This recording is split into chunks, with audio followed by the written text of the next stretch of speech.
Welcome back to the Lawrenceville Bicentennial Podcast. This is the podcast where we talk to the people that know Lawrenceville best. Hey guys, Nate McGill from Gwinnett Magazine. I'm your host. Hey, what does a city do when it rains? What does it do with all this water? Today on the show, we're talking all about stormwater. But I'm going to keep this intro short because I'm getting real wet out here. Let's jump right in. All right, welcome back to the Lawrenceville Bicentennial Podcast. Today we have a very exciting show, but first I want to ask you guys a question. What do these movies have in common? Okay, Terminator 2, let's see, the movie It, The Fugitive, and National Lampoon's Christmas Vacation. Let me tell you what it is. Storm drains. Every one of those movies has an incredible scene with a storm drain. And today we're talking all about stormwater. We are talking to Madison Smith, Stormwater Coordinator for the City of Lawrenceville, about all things stormwater. Things that you probably don't think about on an everyday basis, but Madison thinks about all the time. It is a blessing and a curse. A blessing and a curse. Why don't you introduce yourself? Tell us where you come from and how you got to the City of Lawrenceville and what your role is there. Okay. My name is Madison. I come from Pennsylvania. I've lived in Georgia now for about 9 months. Okay. So I'm a transplant, as I've been told. I've been doing stormwater now for about 6 years. I started off going to school for environmental science and made the bold decision to try and work in the oceans. Okay. But was landlocked. Oh, I see. Yeah, Pennsylvania doesn't have a lot of coast. No. Yeah. So I opted for the next available body of water and fell into stormwater. Okay. So it was a very life-altering experience. So how did you find Lawrenceville, Georgia, from way up there in Pennsylvania? So I, ironically, after I graduated, did a trip to Savannah. Okay. And after that trip, I looked at my mom and I'm like, I'm going to live in Georgia. Yeah. And Lawrenceville is where my dad's side of the family lived for about 10 years. Oh, okay. So when I found a job down here, I contacted them. I'm like, what do you think of Lawrenceville? Do you think it's a place I could fit in? Uh-huh. And they're like, well, if you want to go to Georgia, Lawrenceville is a great place to start. And, right. You know, get your feet wet and pun intended. Everything is stormwater puns with me. Okay, good. That's awesome. Yes. Ready to go.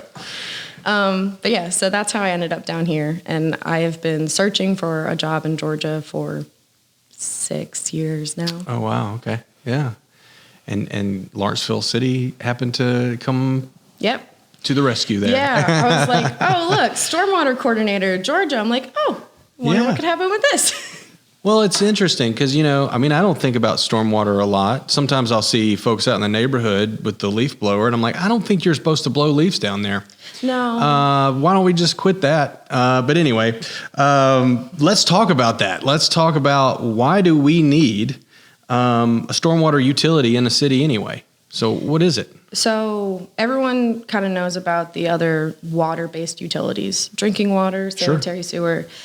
And stormwater is kind of the unknown cousin that they didn't know people were related to. Okay. So the difference between stormwater and the other utilities is the process of treatment before being released back into the water system. Okay.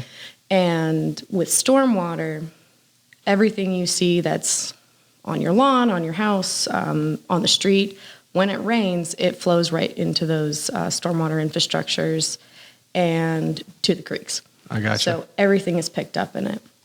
I see. While with drinking water and sanitary sewer, everything goes to a treatment facility prior to then being discharged back to the creek. So it's being purified to a level safe for the environment. Where stormwater is not. No. So if it goes down the storm drain, it's just going right, finding a creek. Yeah, it's finding a home somewhere. But there's not like one spot where it goes. I guess it goes into some retention ponds, so maybe? Sometimes it goes to retention ponds. That's a new design that we started in the past 20, 30 years. Okay. And everything started off with volume control. I see. Where everything that goes onto the asphalt flows into the pipes and then goes to a pond to then be slowly released out at a regulated rate. Okay, to a stream or something. Yep. Okay, I gotcha. So in the last 10 years, they found that volume is great, but quality was missing. I see. So they started coming up with some new practices, trying to enhance the water that's being collected in the ponds and then releasing it to the creeks, trying to mimic the scale of like water and wastewater treatment without having to build multi-million-dollar facilities. Yeah, it's a challenge, I would imagine. And a lot of folks might know this just like from their neighborhoods. Your neighborhood might have a retention pond or something, or they might have some way to collect water, but eventually that water is going to the creeks. Yep. And usually you cannot catch bass in a retention pond. So a lot of people don't think about it. You know, you can't fish in it. I mean, what's it there for? It's just they're collecting all the water from the neighborhood and the crazy neighbors. So what are these crazy neighbors not supposed to do with the storm drains? Well, so ironically, I was having this conversation with our code enforcement office yesterday. Yeah, okay.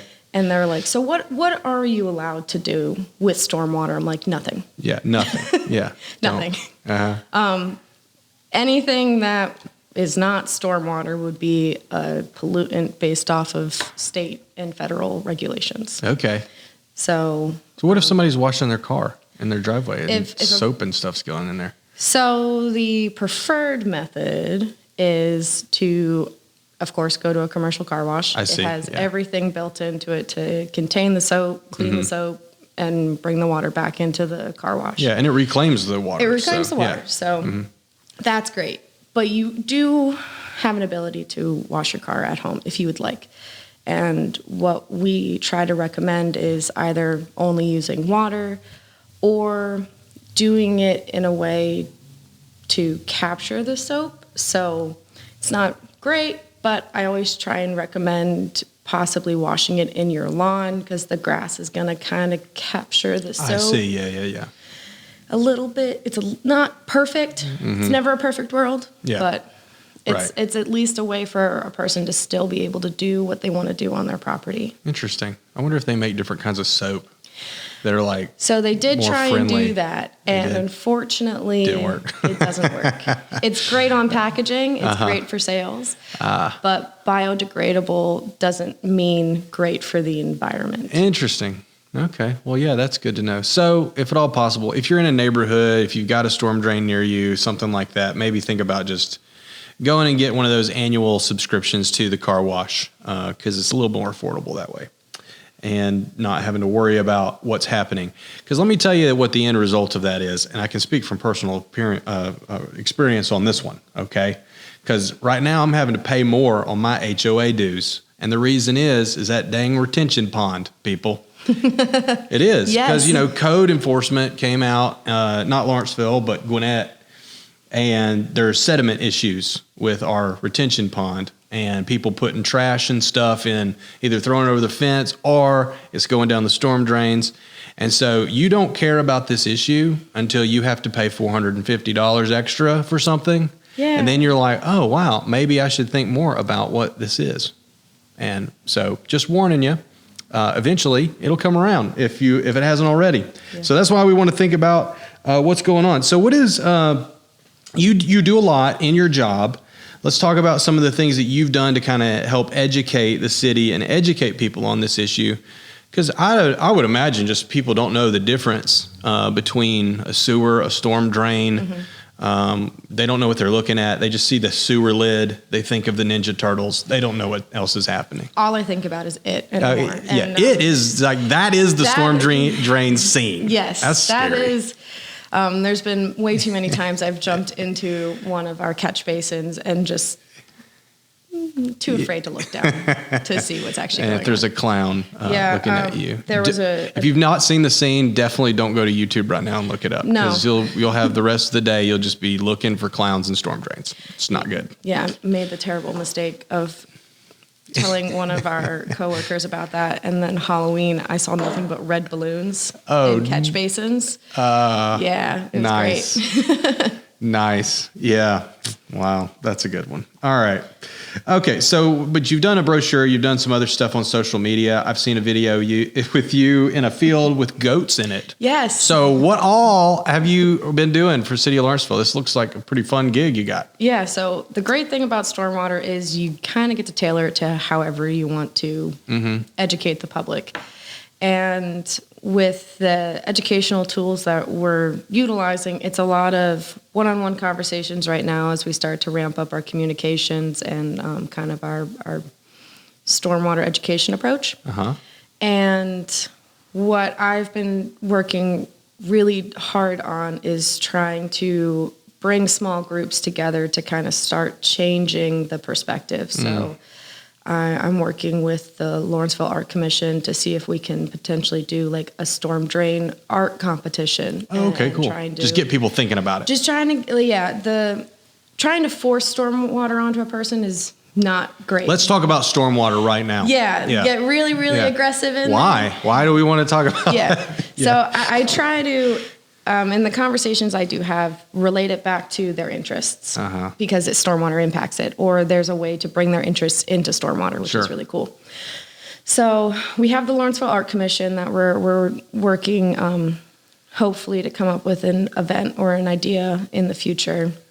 I'm also working with the events team to coordinate with our school districts and hopefully do a rain barrel art project, engaging the youth to let them know about stormwater and just like collection opportunities that residents could have. That's something I did at my last place. We would then raffle off the painted rain barrels to residents that would sign up for our workshops or any sort of training activities that we would do.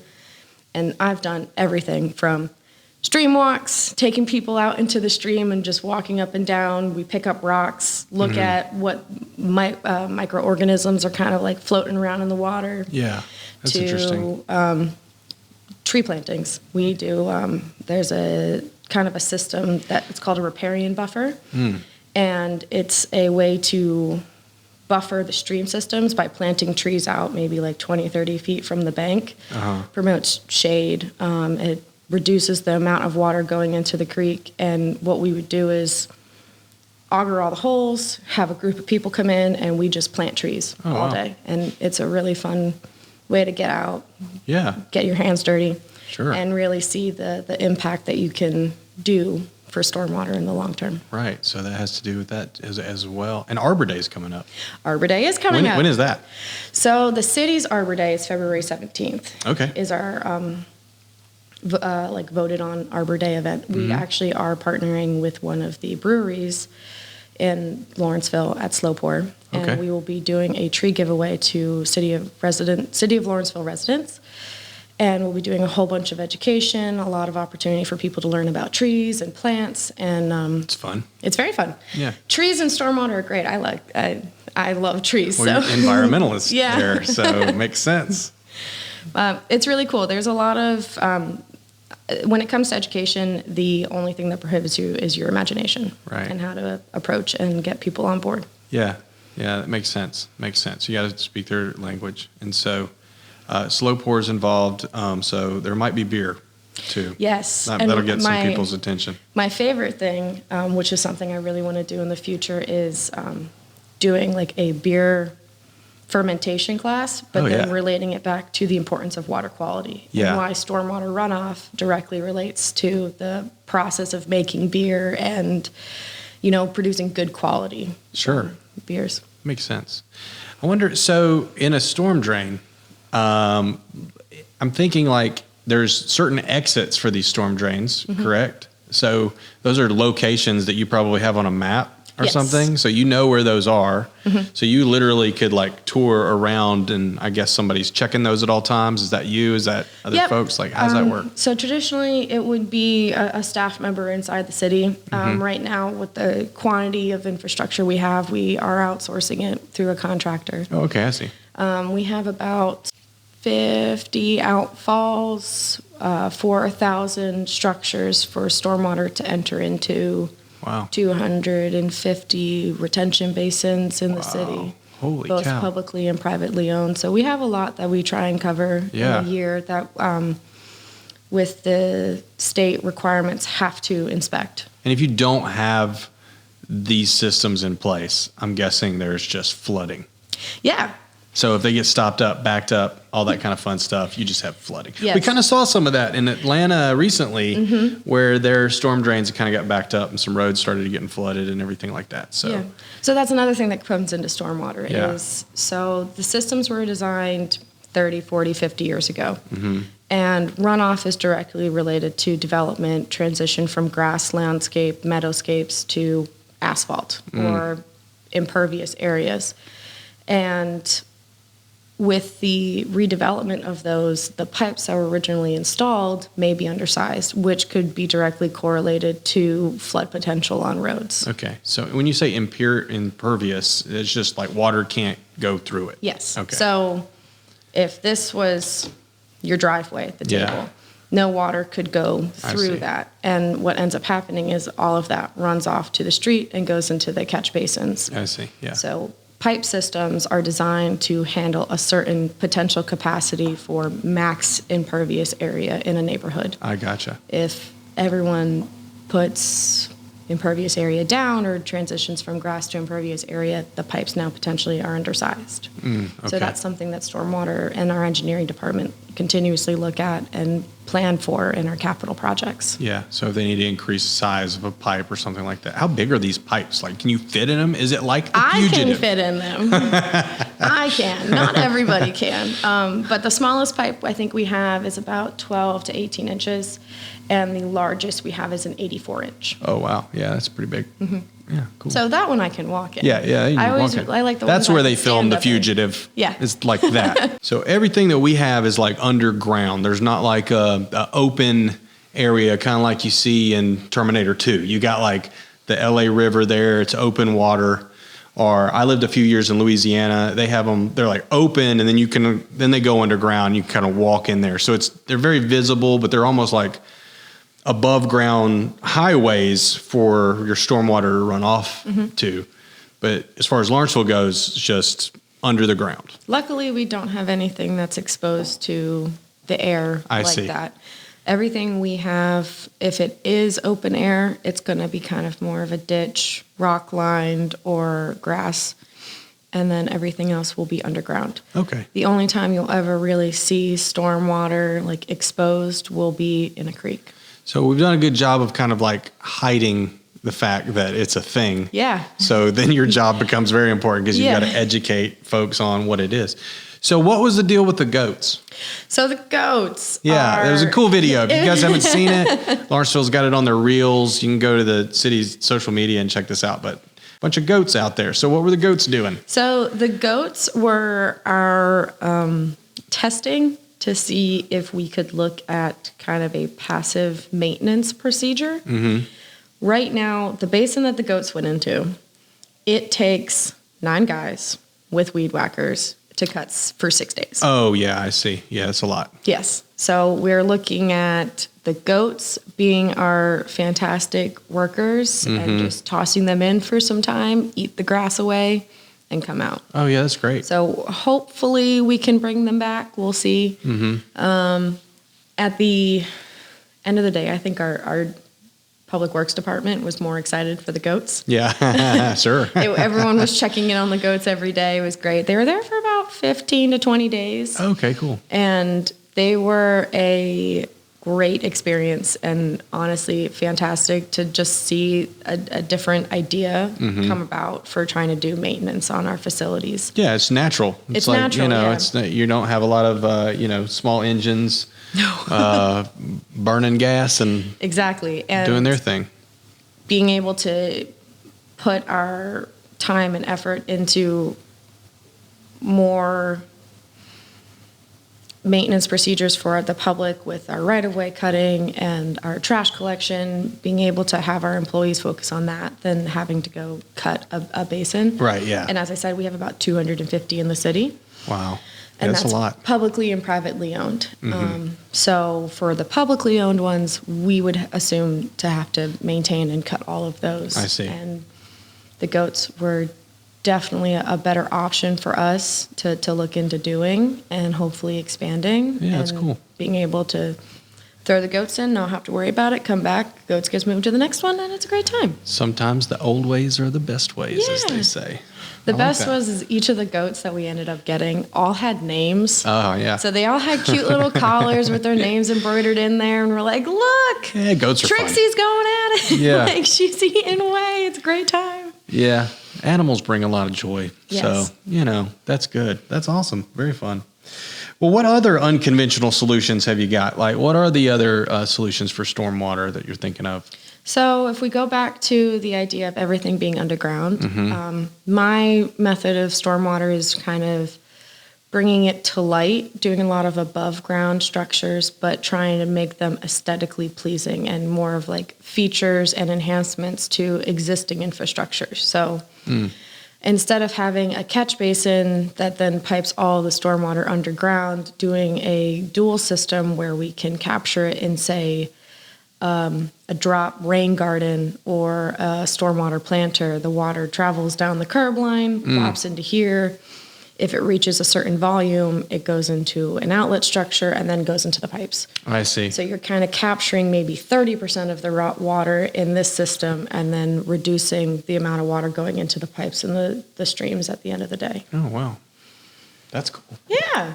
And Where do you get your ideas from? Like, is there other systems like this that exist in other places? And yeah, so I have found every single textbook on Amazon. oh, wow, yeah. And I have read it. Oh, we're a real stormwater nerd then. It is. I said it was a blessing and a curse. It's a blessing and a curse.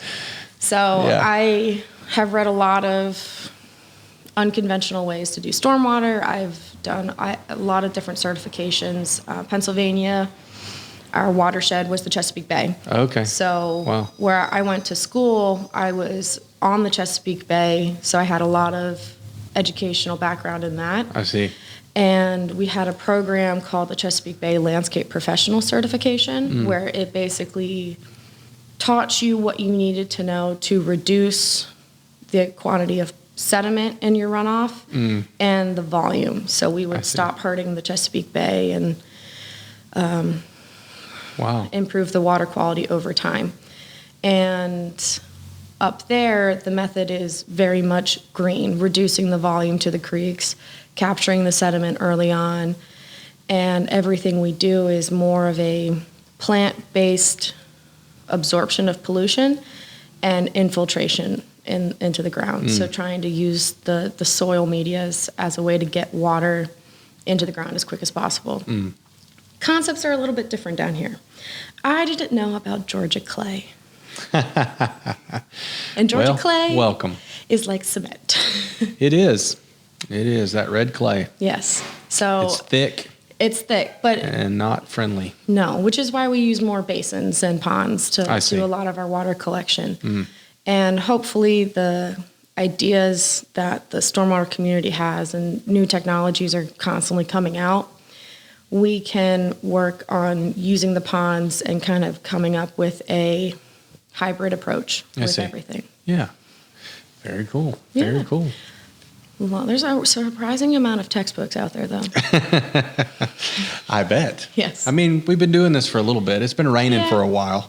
Luckily, job security, it always rains. Yeah, it does. It always rains. And we got a lot more folks to take care of, which kind of just makes it an ever-growing issue, because the more populace that we grow, the more citizens that are moving into town, the more elements there are that affect the stormwater and where it's going and what's going in those pipes and all that, especially with new housing developments. Oh, yes. I have seen so many weird things. I think the funniest one I ever had was this brand new community. It wasn't even in a year. A property owner was going out and dumping her household kitchen grease down the storm drain. Oh, fun. Every day, to the point that the new system was so blocked up with sediment. Wow. Sorry, not sediment, but cooking grease. Yeah. The road was flooding. Oh, my gosh. This is the National Lampoon. We're going to hit all the movies I'm Yes, using. we are. That's the National Lampoon's moment. You know the one. Randy Quaid out there dumping the RV waste into the sewer drain, and then it blows up. Yeah, don't do that. Please don't. Cooking grease. Yes. Man. I've seen it all. Yeah. I've seen it to rescuing a chihuahua that fell into one. Oh, Lord. To having to scoop with a hand tool of cooking grease out of the pipe. It's anything you can imagine. Yeah, it just finds its way down there. I mean, it's I think it's just like it's a strange thing to think that that's a go-to for somebody. Like, I'm just going to throw trash down there. But I guess that if you don't know, you don't know. So people just kind of do it. That's the thing. Yeah. It's changing years and years of we've done this forever type of mindset, and bringing it to light that maybe we shouldn't have been doing it this way. Yeah, could be that we didn't do it the correct way. And in the past too, I mean, obviously we had less people. We had more folks that were more agricultural. So you're going to be interacting with nature in different ways. And you think about, like, well, there's fish in that pond, or there's life in that's affected on the other side of this. And, today, I mean, it's just a common thing. It's not a good thing or a bad thing. It's just a culture thing where, we go to the grocery store to get our food. We're not thinking about it. Yeah. We don't know where that goes. And we've never asked until today. And now you know. And knowing is half the battle. Yeah. And because it's underground, you don't see it. So you can't see why it's happening. So when we get calls of, for 30 years I've lived here, I've never had water come onto my property, and now I have standing water for days. Yeah. Go out, you look at the outfall catch basin that's right next to their property, and all of their leaves are in there because they've just been blowing all of their leaves into it. Yeah. Thinking I've seen that. Yes. So, and when you try and have that conversation of, maybe we shouldn't be doing this, and we wouldn't be having the problem with your front yard or standing water. It's changing the why it's important. The thought process behind everything. Yeah, and so when folks are building, when neighborhoods first being built, I mean, I'm guessing the city's involved, the county's involved. I mean, there's zoning, there's different things like that, but water runoff is always one of those things that has to be considered too. So. Yep. So we have development regulations and ordinance in place to set the standards for how stormwater is supposed to be conveyed, proper sizes based off of the lot coverages. And that means you're involved in like every construction project ever. Yeah. So, yeah.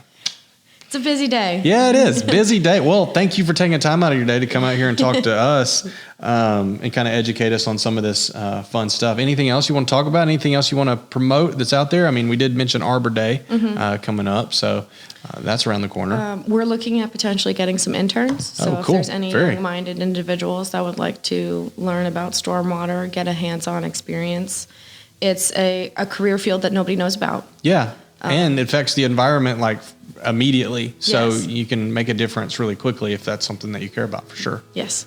My book is coming out. I don't have a book, but eventually I will. It'll be on Amazon with all those other textbooks. It'll be on Amazon with all the other ones. Just Google Madison Smith. Yes. And it will be there for you. Awesome. But we are looking at doing that. I do want to promote that it's a career field that you can enter into.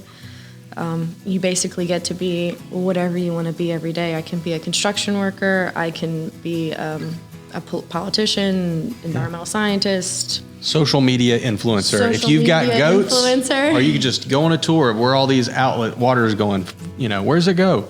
It comes from here. It leans here. You just do a bunch of those, people will get it. Yep.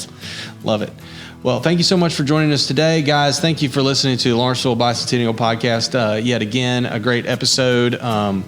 Thanks so much. If you guys like this show, then just make sure you hit subscribe. It's usually in the top right of most podcast players. You can subscribe there, or just subscribe to the city's YouTube page. And hey, it's probably where you're watching it anyway. All right. Y'all have a good one. And until next time, peace out.